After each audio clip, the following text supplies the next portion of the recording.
Taylor.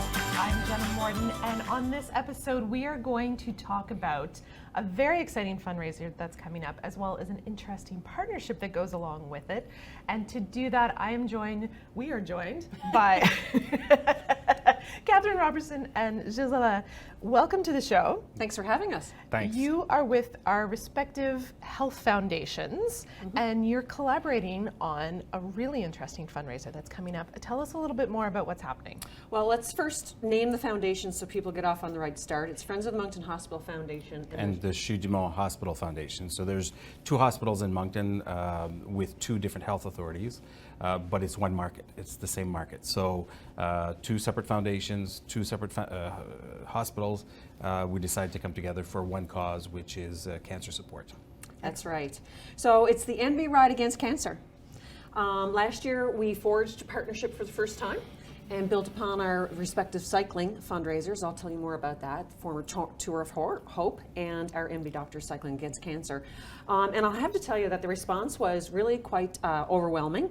We went from 42 participants the year prior in 2022 to 82 last year. Wow. And we raised $50,000 more than the previous year. So the response to the partnership, and I would say the cause in terms of cancer patients being treated at both hospitals, that kind of thing, was really quite overwhelming. So we're continuing on this year. And what we're doing is, there's three ways to participate, but I'll start with the more restricted way first so we can get that out of the way. And that's Dr. Harb's Elite Cyclist 4-Day Group. Ooh. So the registration is online for that, but basically those are cyclists that are vetted through Dr. Harb, because these are serious cyclists. They've been in training already.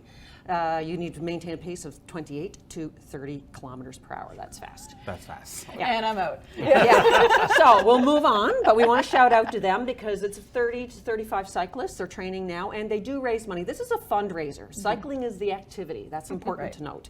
So the other thing is that we're continuing on with our solo cycling. So essentially, if you go on the website, you sign up, you set a fundraising goal. We're asking for $500 minimum, and you can cycle when you want, with whom you want, where you want, share it on your social media, tag the ride. We love to hear those stories. We love to see where you are, how you're doing, and you raise funds. You reach out to your own personal networks. So the third way that you can fundraise, new this year, is Ride Day on June 15th on the Riverfront Trail System through Moncton, Riverview, and Dieppe. So again, registration is online. I'll tell you where that is in a moment. And you are required to raise a $250 minimum. But again, you set up your own fundraising page when you register. You reach out to your network. You show up on Ride Day. You've raised $250, and we confirm that you have, because you'll have an opportunity if you're shy to be able to top it up that day. So, but $250 minimum, and we have two routes: 30 kilometers and 70 kilometers. Oh. We are requiring that people register for that. Yeah, I know. Register for that prior to May 31st, because we need to make sure that we have our safety all in line for the number of participants. There will be no new participants signed up after that. We are restricting the number of participants. This is the first year for that. Yeah. So we're setting up all the nuts and bolts, and anybody who's been involved in event organization knows that that's the way you have to do it. But we're really, really excited about that. There's a buzz that's happening in the community, and it'd be nice to make use of our beautiful trail system. That's it. It's there. Use it. It's accessible, and it's stunning. Yeah. Well, and especially cycling is so accessible to so many people, and you can be very elite and very intense with your cycling, but you can also just be someone who likes to get out on their bike and be able to take part. And to be honest with you, the majority of funds that we've raised over the last decade or so, certainly in our ride, because our ride was different than the Tour of Hope. That it's the weekend warriors, the casual amateur cyclists raise the bulk of the money. Now they constitute most of the numbers as well in terms of the numbers of cyclists, but it's getting out with your family. I had a girl last year. Her name is Katie. I think she won't mind me saying her name because she shares her story. Her goal was, she was in treatment at the time for breast cancer. She would cycle to school with her kids every day. And there was this beautiful story about how on days where she wasn't feeling well, the kids would say, you know what, Katie doesn't get to decide when she doesn't feel well. We're going to cycle anyway for her. And that's just a beautiful thing. But this is the kind of thing that I think really tethers people to the cause, is that if you think about it, 1 in 2 Atlantic Canadians are going to hear the words, you have cancer. It's just that simple. So, I mean, if I'm looking at Gilles today, is it you or is it One of me? us, yeah. Right? Yeah, there's 4 of us here. That's 50%. Think about that. And so there are so many people out there who either are in treatment, are survivors, or know someone who is, or has lost a loved one. So most of the riders, if not all, and probably all to be honest with you, they're related to the cause that way. They're committing, they're memorializing someone, they're honoring someone. Another thing that happens is people honor their caregivers. You know, the doctor, the porter in the hospital, that special nurse. There's lots of ways to get involved in this in a very emotional level. Now, to add to what Katherine is saying, let's roll it back to why we're doing this. So my colleague at the Friends, Greg King, and I had discussions about this, and a couple of years ago we came upon a concept out of Ontario that's called cancer support, but once you're done your treatments. So what we found, there was a gap after you're done your treatments, you're in remission, people are dismissed from the official channels of treatments and support and counseling and so on, but it doesn't mean they stop needing it. So we felt there was a gap there that this program could step in to help. So the Friends and the Dumont Foundation are looking at establishing this program quite soon. We're hoping in the next year start rolling it out. But it's a program that has been around in Ontario for 30 years. They've rolled it out to Alberta. They're looking at rolling it out across the country. They've got 50 different components of cancer support. It could be music, could be nutrition, could be physical exercises, just to help the patient work through those steps after they're in remission. So we felt that was a gap that we could fill together in southeastern New Brunswick. Yeah, and I would add to that what Gilles is talking about is very, very important. It's a common event for a common cause. That is this program that we're planning to roll out, and it's non-medical programs for not just cancer or people living with cancer, but those loved ones, their spouses, their support system, and it's complementary. Excellent, Yeah. excellent. Now, in your talks with the Friends, was that part of the reason that you guys collaborated last year? Is that where that got rolling, Well, literally? there was several things that happened at the same time. So we had our own event, like Katherine mentioned. We had our own cycling event, but due to staffing issues, pandemic, and so on, so we could not continue to produce that event. So that allowed Friends to approach us, said, look, we know you did it, you're not doing it anymore, can we look at partnering? When I came on board last August, Greg and I had worked together already because I was at the Chalmers Foundation in Fredericton, so he and I had already started developing a close relationship in terms of what could we do. So when he found out I was coming to town, he said, well, okay, let's accelerate the discussions on what could we do together in the Moncton market. Because like I said, there's 2 hospitals, 2 health authorities, but it's one market. The patients go one to the other. It's a free flow there's close collaboration between the professional medical teams at both hospitals. That already exists. We just want to take it to the next step between both organizations, the foundations. And we've talked about that various times on this show, that idea of how much more we can do when we collaborate rather than have competition, even if it's not a head-to-head competition, but when you have 2 foundations and 2 hospitals, people can feel torn between, well, if I give here, why don't I give here? Having that opportunity to come together, like you say, the numbers show already how much that elevates the participation and the power of the event. Yeah, and I would say that the response last year was overwhelming, where the reality is that if you're a cancer patient or you know someone you're related to or what have you, you know that oftentimes people are treated by both hospitals. I have a loved one who was diagnosed with prostate cancer. His doctor was following him out of the Moncton Hospital, but he had radiation at the Dumont. Okay. That's the reality. So, we're pretty proud of this partnership. And we're really excited about really being able to forge it and make it stronger with this ride. We have a 3 to 5 year strategy to grow and to really impact those people affected by cancer. And we're very proud that Assumption Life has signed on for 3 years as our presenting sponsor. Based out of Moncton, a 120-year-old company now, but just said, look, there's 2 foundations partnering. It made sense for them as a life company to partner with us, because that's their focus is the wellness of Canadians, because they work from coast to coast. Yeah. Now, if we're combining the money and raising it tell us where all of the funds are going. What departments are things going to, and what are we using to collaborate? So this more with? cancer support initiative is All- taking all of it? That's the Okay. destination. Okay. Let me backtrack a bit. So the hospital foundation, so the Friends were established in the 60s, Dumont in 1983. Throughout New Brunswick, throughout Canada, the history of the hospital foundations was to buy medical equipment. That was their sole purpose. So you bought a piece or two pieces, and that was it. You ran campaigns. There's been an evolution in the last 10, 15 years where foundations are starting to look at what can we do outside the walls of the hospital so we can help prevent folks to go to the hospital. Right. So community-wide, community-based, what can we do? This is an example of it. It's outside the walls of the hospital. It's folks that still need support, for having gone through cancer or going through with a loved one. And the organization we're looking at partnering with in Ontario, the 50 programs they've developed have all been peer-reviewed, have all been evaluated. We have no concerns about rolling it out in the community because we know it's been tested elsewhere. So we're not starting from scratch with something new. We're hitching on to something that's established.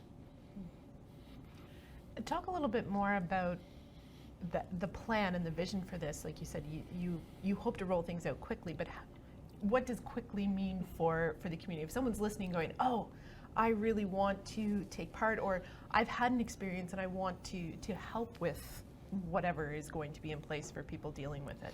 So because it's outside the normal things that we do at the foundation, so Friends has hired a part-time staff to work on this program. We're going to be doing the same this fall to just focus on what the rollout means. So it means securing space, securing facilitators, could be psychologists, could be counselors, but then setting up a schedule on what kinds of programs we want to establish and offer the community, and then making sure that we have facilitators for that, but also lining up folks to sign up for it. So it has to be a marketing initiative that's parallel to the back office offering of what's going to be done. At the Vitalité side, they're already asking us what could this look like in northern New Brunswick, northwest, northeast, because the oncology center at the Georges Dumont Hospital is a provincial center. So they're saying, well, you've got the provincial center, this may be of interest elsewhere in the province, so we're already looking at what could this look like in a couple of years in the northern part of the province. I think something that Gilles touched on, which is very important for our audience to know today, is that it's a rollout. Right. So what happens is they'll start with rolling out certain programs and then add to the offering as it progresses. So it's not something that's going to hit the ground. Here's all 50 programs. Right? Exactly. Just to manage people's expectations. Right. That as it and it's one of those things that the feedback we're getting and the research would show that, it's necessary, and there will be a high take up in the community for it. So. And I'll draw a parallel to a program that has been existing, I think, 25 or 30 years. It's called Heart Health. So if you have a major heart issue, heart attack, you go to St. John, you get your surgery, that's the Provincial Heart Center. Once you're discharged, there's a program at the Université de Moncton, at the CEPS, where you're enrolled. I think it's an 8 or 10 week program. You walk around with your little red cushion, but they bring you back. Conditioning, what does this look like? How do you live with your heart condition after a major event? It's similar to that. So they fine tune it. The Université de Moncton delivers the program. The health authorities send the patients. This is similar to that. So out of the 50 programs, the Friends and us might decide we'll take program 2, 12, and 48. Right. Evaluate, does it work? We'll change it up, offer something else, depending on what the need is and what the demand is.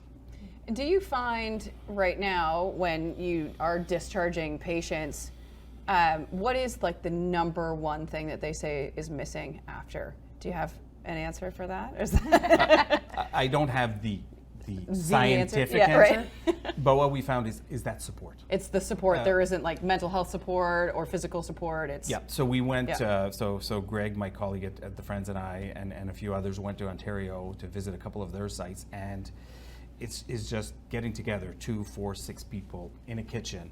It could be one-on-one counseling. It could be music therapy. It could be yoga sessions. So depending on what, it's a big building, 10,000 square feet, but with all these program offerings. Okay. So it depends on what is needed, and that will be evaluated. But it's that camaraderie and that closeness that people feel they can reach out to somebody else and talk about it. Okay. How do you plan on evaluating which of the programs you want here for the Greater Moncton area and the province? We'll be talking to the oncology teams because they're on the front lines. Yeah. What are you seeing? What's happening? Getting that input, and then bringing it back to our program teams and say, where do we start? Right. How can we offer this? How can we offer this? Yeah. Excellent. Excellent. Yeah, and it's not starting from scratch in the sense of knowing what patients and their families may need, because there's been, I would call, short programs, 1 or 2 days. There's a program called Stay Strong where, patients are brought in for, whether it's nutrition counseling or advice.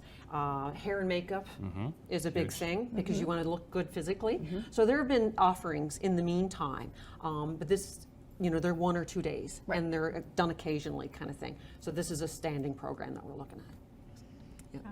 It sounds like such a wonderful initiative. I think that as people understand what the ride is for, that it's not just your typical fundraising to go towards daily operations. I think the community is really going to come out in big numbers for this. What kind of goals do you have? Do you have financial goals in mind as to? Yeah, no pressure, no pressure. Sometimes when you tell them, I was 225,000. going to say, if you tell them the number, right? Yeah, 225,000. We increased it by 50,000 last year, so we're looking to do the same this year. Ultimately, our dream in fundraising is that every year we increase our goal. Now, sometimes that's not possible. Pandemic would be an excellent example of that, or another crisis in the community, or what have you. But we really think we're going to be able to do it. Our community is pretty giving, compassionate community. We did it last year, and we fully think we're going to do it this year. Well, there's Halifax. The QE2 in Halifax has had the BMO Ride for Cancer for a number of years. Katherine, I went to meet with their team in December to pick their brains on what makes it successful. They're in the 1.5+ million range, I think, per year. They're in their 10th year. Wow. It's huge. It's a big event. It's massive. Yeah, massive event. Excellent. Yeah, Yeah, they you have guys like- can do it. Absolutely. Yeah. Well, yeah, not in this year, but but all of that to say, and I'm really glad you pointed that out, Gilles, because we're taking lessons learned from other foundations, which is something that healthcare foundations do across the country. I can get a call from British Columbia, and I will fully disclose, my experience, provide documents, what have you. And so we did. We spent a half day, and even longer than that, because I have had phone calls as well now since then, where it's like, here's what we learned. Don't do this. Avoid that. If I had my time back, I would do this. I wouldn't do that. And so we're really benefiting from that for our 3 to 5 year plan. Ultimately, what we would like to do with Ride Day, for example, we see a lot of growth potential there, is to expand the distance and have a 120 kilometer, so we can still use the trail system, but link it, and then also increase our capacity to have more participants. It's something that really, and there's something about having a day or having a designated place and time where you can come together for a common cause and be in that common experience. It's very cathartic, and to connect it with something, with fundraising that's going to help people living with cancer, it's win-win. Yeah, we see it. I'm heavily involved in, I used to run, don't run so much anymore, but I host a lot of runs now, and we call it the runner's high. As soon as you're done, you're like, oh man, I want to sign up for the next one, right? So I can see with being on a bike and for that many kilometers, it would be even more, I think, right? Because you're faster. It's a pretty big deal. I think that's going to be a really cool setting and a really cool situation for people, especially if you're allowing kids to come and ride as well. Then for them to get on board with that too, right from the hop. And we're going to have some, safety measures in place. For example, people have to show up with proper bicycles that are in good working order. They're going to have their helmets, and we will refuse people if they don't meet those standards. We have to, and also the fundraising component. But all of that to say, we've even talked about, last year there was a group ride and a person in treatment showed, and Dr. Harb, I have to name him, he was there and he stayed with her because she was struggling. And it was so important for her to finish that distance, and he stayed with her until it was done. We're going to have people there to help you along as well. And you know what? If you sign up and you're not feeling well that day and you can't do the 30 or what have you, then do the 3, the 5 or what have you, and still come across that finish line and come get your medal, because it's important. Yeah. Yeah. Yeah. And get that high. And get it, yeah, exactly. Absolutely. And the medal helps with that. Around the event, there's also what we're seeing in the marketplace, the sponsorship opportunities. Like I said, Assumption Life is on board monetarily, but what we're seeing is sponsors also step in and say, we're looking for opportunities for our employees to give back. So they say, we'll send 5 or 10 or 15 employees. What do you need? Where do you need us? Like Katherine mentioned, on the trails or whatever. So a lot of sponsors and mostly on the corporate side will say, do you need people? Right. Do you need bodies? And what can we do to help? Yeah, and they can, easily set up a challenge too within that, like who wants to be the 5 that help out today and what have you, because you're right, they have those days built into their work schedule to volunteer, or maybe they want to get a group together Employee and run. matching. Run your bike. Right. And Yeah. what a great, workplace health well-being initiative. Oh yeah, we can go out at lunchtime and train by doing 1K or 2K, or 1K's not far on a bike, sorry. I'm thinking of For running. some of us, it might be fine. Jenna. Let's not judge. But that was It's been a something long time that since I've been on a bike. I don't know if I could Well, do me 1K too. either. That was something that Assumption Life was very keen on as well. Is healthy living and movement is very important to them, and so when they saw it was an activity-based fundraiser, that was a major attraction for them. And so you're right. Teams can be created. You can solo cycle. You can join Ride Day and create a team. Now, Ride Day we're restricting to 4 members of a team with a minimum fundraising of $1,000. But the great news about that is if you've got a rock star who raises the $1,000 and the other 3 don't raise as much, you can still participate as a team that day. There's no limit on the number for solo cycling, obviously. But we do have teams that participate. We have teams, we have a sisters-led team that ride in honor of their late sister who passed from breast cancer. And they have a group of people who ride. One person rides in Prince Edward Island. Nice. This is the day and age when this can happen, right? You don't have to necessarily be right here or right at a particular moment if that's what doesn't suit you. Right. Right? And also, Jill raises another important point. You're rocking it today, Jill. Volunteers. Right? We need volunteers for Ride Day. Okay. So they'll be able to sign up online as well on our website, which I'll shout out right now. Please do. It's on both foundations' websites, so friendsfoundation.ca and Fondation Dumont. Or DumontFoundation.ca. Correct. I knew I was going to get that wrong. That's why I looked at you. So both foundations, on Friends Foundation's list under Ways to Give, and on the Dumont's Foundation website, it's listed under Events and Campaigns. Correct. And you basically hit it. You can donate there. You can sign up there. You can register there to be a volunteer. Okay, excellent. And remind everyone again, the name of the ride and when it is. NB Ride Against Cancer. June is Ride Month. Ride Week is being kicked off on the 15th of June by Ride Day. And we designate a week in June so that people can kind of intensify their efforts and kind of do a rah-rah thing. Truth is, we focus on June, but people can sign up any time of the year, and donors can all give to any participant or any of the sub-rides, like Ride Day or Dr. Harb's Ride or Solo Cyclist until December 31st. Okay. Yeah. But Ride Day sign up ends May the 31st, you Correct. said? Okay. Okay, excellent. So get signed up. You'll find all the links in the show notes as well, and we'll share the information on social media. And you guys are on social media as well. I'm sure there'll be lots of information. Facebook, NB Ride Against Cancer, and in French, Roulons. Roulons contre le cancer. Thank you. Merci. I would never try to say that because anybody who spoke French wouldn't understand what I was saying. But we're very active on Facebook, so follow us and share. We'd appreciate the support. Excellent. Thank you so much for coming today. Thank you for having Our us. pleasure. And thank you for watching and listening, and we'll be back again next week.